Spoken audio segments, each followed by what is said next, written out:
Vasant college for women, यहाँ पे आना, पता नहीं आपने ये क्यों कहा कि ये उनका सौभाग्य है, सौभाग्य तो मेरा है।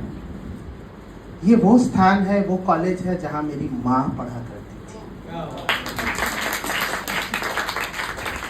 ये वो स्थान है जब ये कॉलेज कभी कमच्छा पे हुआ करता था, जहाँ पे बाद में दूसरा वीकेम हो जाता है। बाद में वो पहले वहाँ से यहाँ आया। उस समय मेरे आदरणीय गुरुजी पंडित मुकुंद विष्णु कालविंट जी अध्यापक थे, संगीत की शिक्षा देते थे। तो ये वही कॉलेज है ना जो वहाँ से मूव होके आया है। यहाँ मेरे गुरुजी का स्थान है और मेरी माता जी का स्थान है। माता जी आज है नहीं, करीब 28 साल पहले ही दिवंगत हो चुकी हैं। और अब जब मैं इंटर कर रहा था तो मेरे पास एक मैसेज आया। मेरी बहू डॉक्टर सौम्या चक्रवर्ती ने वो लिखी कि आप हमारे कॉलेज में जा रहे हैं और आपने आपके यहाँ पर जो गेस्ट ऑफ ऑनर का नाम लिखा हुआ है प्रोफेसर अलका जी, वो मेरी टीचर है। तो इतना कनेक्टिविटी तो गेट से घुसते ही हो गया। और आप कहते हैं कि ये आपका सौभाग्य है। जी नहीं, मैं आपको ये सौभाग्य नहीं देने वाला हूँ। ये सौभाग्य सिर्फ और सिर्फ मेरा है। दूसरी बात है कि लेक्चर देना ये मेरा प्राइमरी काम तो नहीं है, गाना मेरा काम है, लेकिन लेक्चर देता हूँ। इसलिए देता हूँ कि एक समय में मैं लेक्चर देने खड़ा होता था तो मेरे पाँव कांपते थे, जुबान लड़खड़ाती थी और एक समय लगता था कि पूरा ब्रेन पूरा ब्लैंक हो गया और मैं क्या बोलूँगा समझ में नहीं आ रहा है और पसीने पसीने होकर के ही वापस आता था। बाद में मैंने कहा कि नहीं, ये अच्छी बात, क्योंकि अगर आपके मन में कुछ विचार आ रहे हैं तो आपको उसको शेयर भी करना है, क्योंकि हम जानवर नहीं है, मनुष्य है। तो जब यहाँ बैठे थे तो इतने विचार आ गए कि मैं तो घबरा गया कि अब मैं बोलूँ किधर से किधर जाऊँ, क्या करूँ। मैं देख रहा था सारी बातें सुनने के बाद मैं ना रंजना यादव को सुना, इरम खान को सुना, कहाँ गई पीछे बैठी क्या, अच्छा वो है, और संजना श्रीवास्तव और अंजू पासवान, हाँ, सब लोगों के जो बातचीत मैंने सुनी बड़ों के अलावा। तो मैंने देखा कि एक नए महल में प्रवेश करने के पहले की जो उत्सुकता होती है और एक बार महल में प्रवेश कर जाने के बाद सब कुछ देख करके जैसे आदमी ठगा सा रह जाता है, ऐसी फीलिंग आ रही थी उनके अंदर से। लग रहा था कि उनको एक नई दुनिया मिली है, नई दुनिया देखने को मिली, जो कि एक कॉलेज की चार दीवारी से बाहर थी। आपको मालूम है ये इंग्लिश स्कूल के सब छोटे छोटे बच्चे, अगर उनसे आप पूछेंगे कि ये रोटी किस चीज़ से बनती है तो कहेंगे सब आटे से बनती है, इतना उनको पता होता है। फिर आटा आया कहाँ से, बोले पेड़ से। बीज के गेहूँ का पता नहीं होता है उनको, ये नहीं पता होता है कि धान उगता है, उनको पता होता है चावल ही उग जाता है सीधे। और जब तक वो गांव नहीं जाएंगे, देखेंगे नहीं, जानेंगे नहीं, हाथ में मोबाइल ले लेना अच्छी बात है, लेकिन एकदम जब तक धूप में नहाएंगे नहीं और बारिश में नहाएंगे नहीं और धूप में निकलेंगे नहीं तो जिंदगी कैसे समझ में आएगी कि क्या चीज़ है। जगजीत सिंह याद आ रहा है, सुना है किसी ने? इसी तरह संगीत भी है। अगर आपने संगीत को केवल ऐसे समझा कि हमारे एक कापी में लिखी हुई कुछ छोटी मोटी ताने हैं, पता नहीं इसमें से आप में से कुछ लोगों के माइनर मेजर कहीं ना कहीं हो सकता है संगीत हो भी या ना भी हो, लेकिन तब आपको पता है कि एक छोटा ख्याल होता है, उसमें चार ताने होती हैं, इससे थोड़ी संगीत बनता है। वो तो संगीत के स्वभाव में जा करके जब आप बैठते हैं, आनंद लेते हैं, तब आपको पता चलता है कि ये सितार क्या चीज़ है, तबला कैसे बजता है, उसका क्या असर होता है। तो ये सारी चीज़ें हमारे नीति नियंताओं ने तो बनाया ही NEP 2020 को यही सोच करके कि इन सब चीज़ों में उन चीज़ों का भी समावेश किया जाए जो कि बाहर निकलने को प्रेरित करे, दायरे से बाहर जाने को हो। नहीं तो हमारी दुनिया तो छोटी सी 30 सेकंड्स के रील में सिमटी हुई है, शॉर्ट्स और रील्स। हम बना भी वही रहे हैं, देख भी वही रहे हैं, लेकिन जब कोई प्रकृति के पास पहुंचता है, जो उन ओरिजिनल चीज़ों के पास पहुंचता है, जैसे वीवर के पास आप लोग पहुंच गए तो आपको पता चला। नहीं तो साड़ी तो घर में सबके है, सबकी मम्मियाँ साड़ी पहनती है, लेकिन किसी को पता ही नहीं चला कि साड़ी बनने के पीछे की कथा कितनी बड़ी है। तो यह कहानी जानना बेहद ज़रूरी है और सामने देखने को मिल जाए, इससे अच्छी बात क्या हो सकती है। तो शबनम मैम ने सही में बहुत बड़ा भगीरथ प्रयास जिसको बोलते हैं वो उन्होंने किया, क्योंकि नीति निर्माताओं ने तो वहाँ पे गंगा जी छोड़ दी है पहाड़ों पर, और वहाँ से वो जमीन पर उतर के कैसे आएगा ये तो उन्होंने बहुत सोचा नहीं शायद, क्योंकि इसके लिए कोई प्रोग्राम किसी टीचर के ज़हन में था ही नहीं। क्योंकि टीचर मेरे घर में भी है, मेरा बेटा गोरखपुर यूनिवर्सिटी में NEP लागू कराया, डॉक्टर शुभंकर डे जो काशी हिंदू विश्वविद्यालय के संगीत संकाय में संगीत शास्त्र विभाग में असिस्टेंट प्रोफेसर है, तो उसने वहाँ गोरखपुर में जब वो काम करता था वहाँ पे उसने NEP लागू करवाई और सारी चीज़ें फ्रेमवर्क करवाया। जब वहाँ से वो BHU आया तो BHU में आने के बाद यहाँ भी उसको वही चैलेंजेस, वही चुनौतियाँ, वही चीज़ें करनी पड़ी। तो वो यही बोलता था कि टीचरों के दिमाग में ही सबसे पहले बात आ नहीं रही कि करना क्या है। वो तो एक गंगा थी जिसको कुछ भगीरथ मिल करके ज़मीन पर लाने को तैयार हो गए। तो डॉक्टर शबनम खातून जी ऐसी ही हैं, और अलका मैम ने तो इतना बड़ा काम किया है कि अपने विद्यार्थियों के साथ, मैंने आप सोच लीजिए कि CCTV से देख करके देख रहे कि महफूज है कि नहीं, हमारी बिटिया लोग वहाँ है कि नहीं। इस तरह का केयरिंग मैंने माँ का काम उन्होंने किया। तो इस तरह से टीचर को एक माँ बनना पड़ता है। टीचर को नियंताओं की जो विजन्स हैं उनको ज़मीन पर उतारने के लिए प्रयास करना पड़ता है।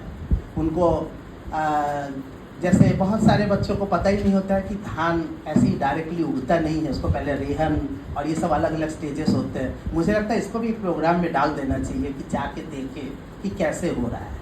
किसी को ऐसे प्रोग्राम में भी डाला जा सकता है कि तबला कैसे बनता है, सितार का कैसे होता है। हाँ, मैं अब यही मैं कहने जा रहा था कि कृपया ऐसे ही बच्चों को हमारे यहाँ लेके आइए, हम लोग संगीत के बारे में भी उनको थोड़ा परिचय करवावे कि कैसे संगीत में के फैक्ट्री में, संगीत के फैक्ट्री में कैसे मैन्युफैक्चरिंग होता है, उसके रॉ मटेरियल कहाँ से आते हैं, उसके व्यूवर्स लोग कौन हैं। तो हम लोग ये काम आपका देख करके सही में ये समझिए कि हम लोग की आँखें खुल गई। और प्रभास जी आपके ऐसे दोस्त हैं और ऐसे साथी हैं, कॉमरेड हैं, जो कि कंधे से कंधा मिला करके आप कुछ सोचती हैं तो वो ज़मीन पर आपके साथ काम करने को तैयार हो जाते हैं। इस तरह की जोड़ी आज के ज़माने में, मेरे यहाँ शिल्पायन में भी आप लोग ऐसे ही आए और दोनों की बातचीत सुनी मैंने, उनको अपने यहाँ पे काम से परिचय करवाया हमारे यहाँ के विद्यार्थियों से। परिचय भी बड़ा अजीब ढंग से होता है। ये संस्था जैसा आपने बताया सिर्फ 2019 की है। 2019 में जब संस्था इन्होंने बनाई होगी तो सबसे बड़ा चैलेंज है 2020 में चला आया, कोरोना बंद करके। जब इन्होंने सोचा होगा कि ये करूँगी वो करूँगी, तब से मालूम चला कि घर बैठी है और बाहर निकलना नहीं है, खिड़कियाँ बंद है, कर्फ्यू लगा हुआ है। ऐसे समय में उन्होंने उसका भी रास्ता निकाला, क्योंकि भगीरथ को सोचना पड़ता है कि गंगा अगर एक जगह रुक रही है तो वहाँ से उसका रास्ता कैसे बनाया जाए। तो गंगा को नीचे लाने के लिए, मैदान तक लाने के लिए उन्होंने उस समय लाइव, फेसबुक लाइव का सहारा लिया। सर, एक साल में मैंने 100 प्रोग्राम किए थे, 100 प्रोग्राम किया। अभी आपके 100 के बाद मैं अपने 800 पे आऊँगा। और मैं अक्सर इनके प्रोग्राम सुनता था, अधिकतर वो इंटरव्यू बेस्ड, जिसको पॉडकास्ट या इस सभी बोलते हैं, वैसे ही सामने बैठ के पूछा करती थी और करती थी। अच्छा, सब तरह की, कोई कैंसर सर्वाइवर, आज अब जा रहे हैं किसी को इनके प्रोग्राम्स में है कैंसर के बारे में बहुत अच्छा अभी बताया, हमारे ख्याल से एरम ने बताया था शायद, कि वो कैंसर प्रोग्राम को कैसे इन्होंने मैंने काशी कला कस्तूरी में जो सर्वाइवर है उनको, जो बीमार है उनको, जिनका और या समाज में कैंसर ना फैले। आपको सुन के आश्चर्य होगा, अभी मैं थोड़ी दिन पहले मैं खुद भी कैंसर अस्पताल में एक जद्दोजहद में घुसा हुआ था, अपने लिए नहीं, अपनी दिवंगत पत्नी के लिए, जिनका 2 महीना 2.5 महीना पहले ही देहांत हुआ है। तो वहाँ पे मैंने जब देखा तो पाया कि वे लोग साल भर में 6 से 7 हज़ार मरीजों का इलाज करते थे।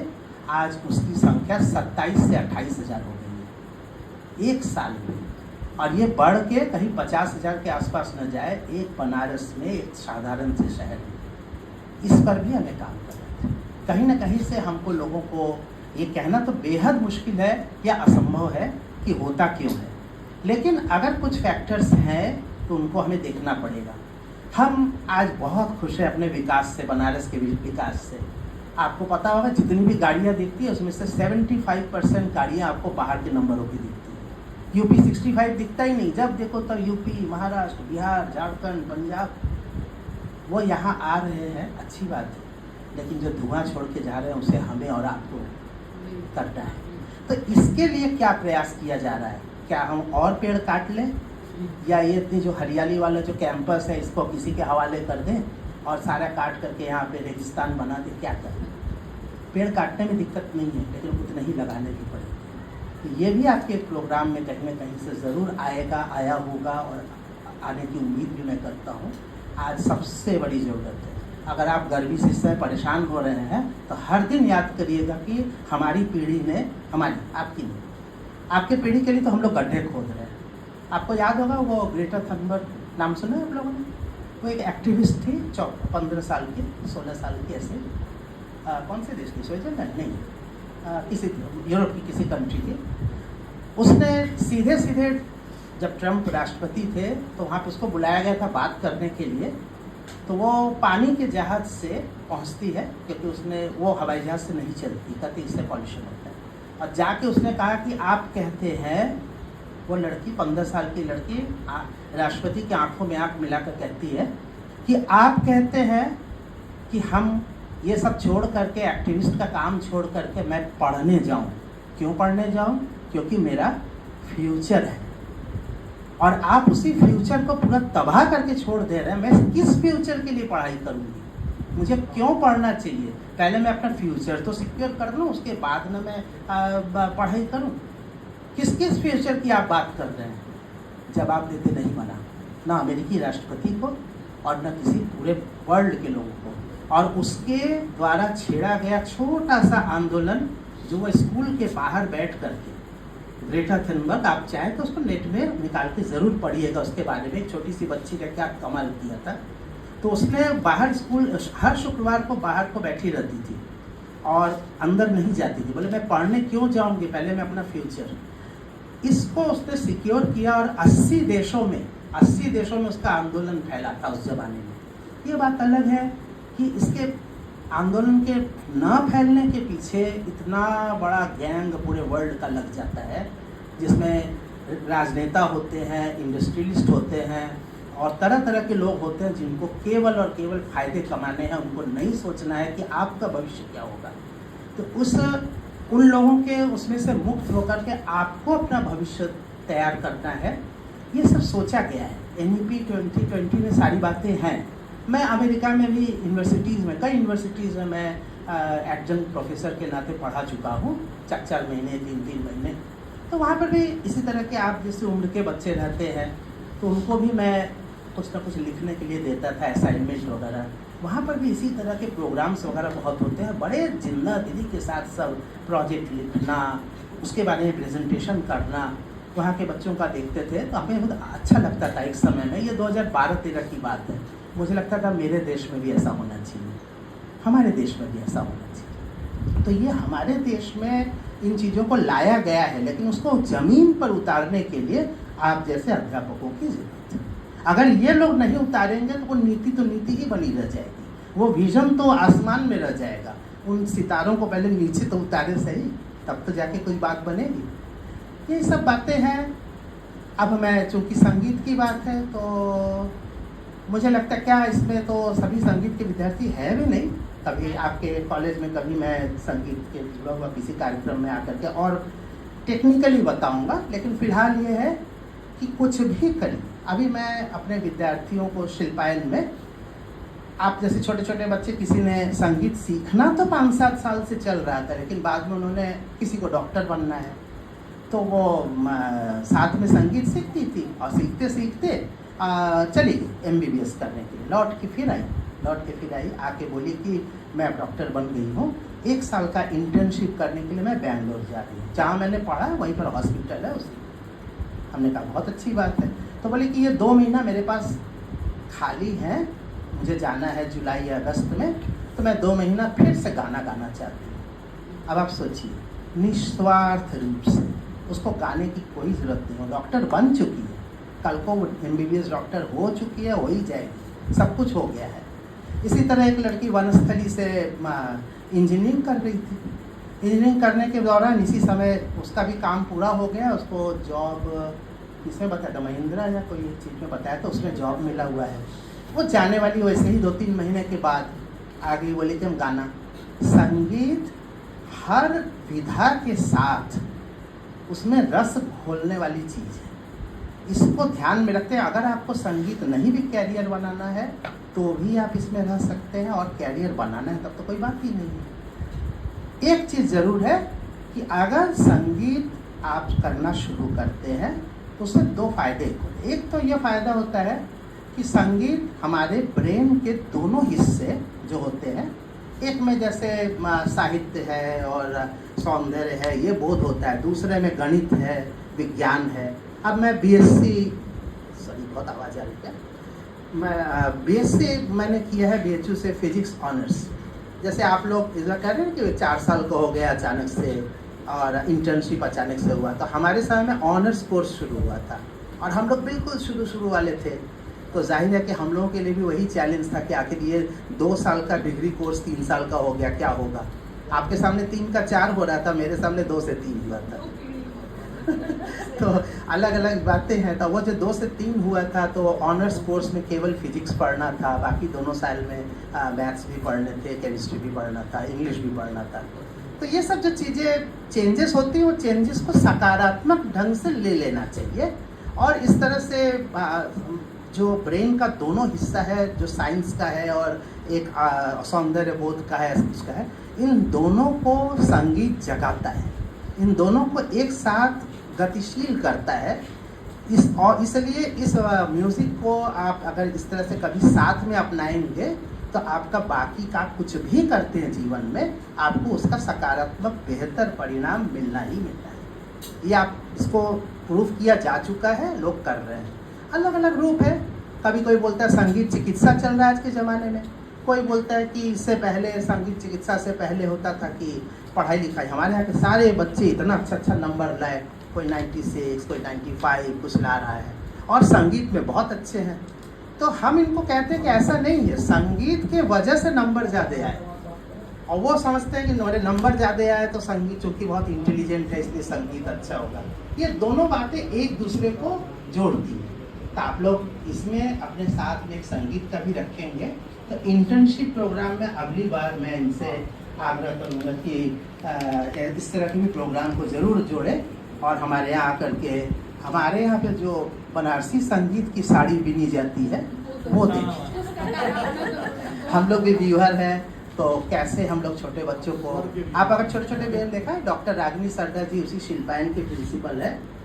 तो अभी आपने पूछा भी मैम ने कि कौन सी संस्था से प्रिंसिपल है, तो हमने कहा कि पहले तो आपको ये बता दें कि 2011 में, काफ़ी पहले की बात है, ये जोधपुर यूनिवर्सिटी का जयनारायण व्यास यूनिवर्सिटी में इनको असिस्टेंट प्रोफेसर का पद मिल जाता है। संगीत की तो उसको बहुत शौक था, क्योंकि सब कुछ छोड़ के संगीत में आई थी। हम लोग बड़े खुश हुए, वाह हमारी कोई पहली शिष्या है जिसको यूनिवर्सिटी में असिस्टेंट प्रोफेसर की नौकरी मिली। तब मेरे बेटे को तब तक नहीं मिला था।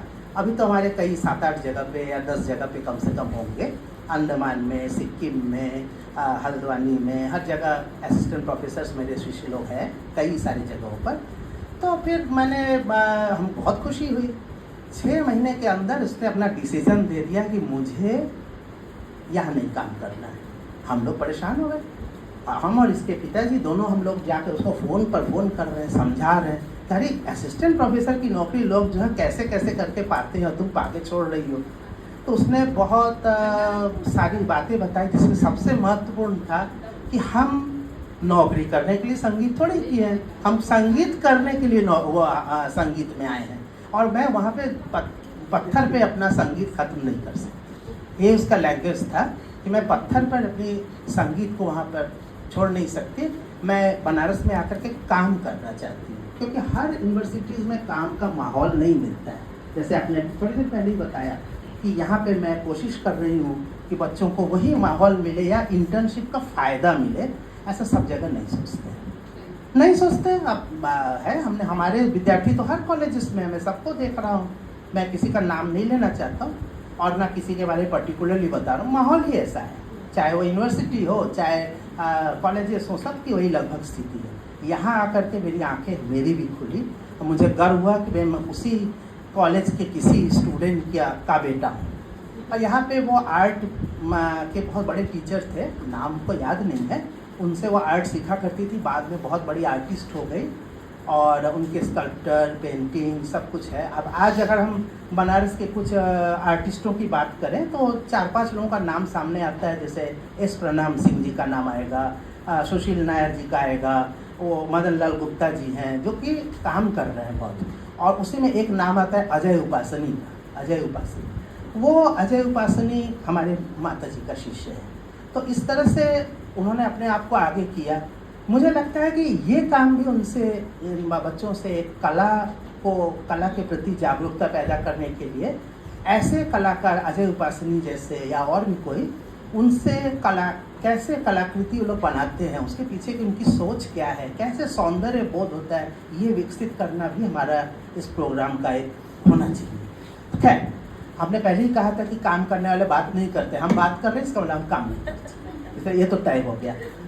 और मुझे लगता है कि गाना हम क्या गाएं, थोड़ा जयंती का सुनाएं, यही ज़्यादा अच्छा रहेगा। आप